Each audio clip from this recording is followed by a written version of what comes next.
Hello guys! Luto-lutuan time! So magluluto tayo today guys ng shrimp with butter. So tamad style ito guys kasi pinaghalo-halo ko na lahat.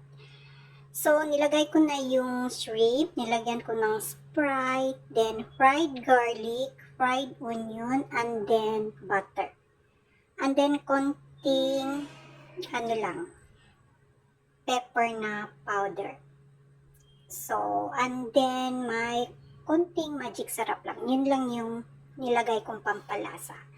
So, ayan. Ito guys, ang buttered shrimp ko na tamad style. So, wala nang gisa-gisa yan. Pakuluan lang yung shrimp guys hanggang sa matuyo. Then, ready to eat. Cover lang natin guys.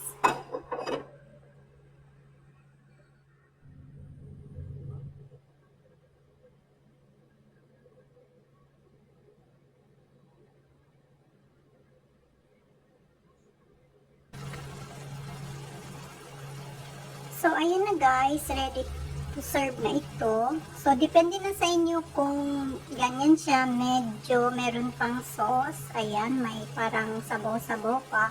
Or, pwede nyo din siyang patuyuin talaga. Pero ako mas gusto kong meron pa siyang parang sauce. Kasi masarap siyang ilagay sa kanin. So, ayan, kainan na.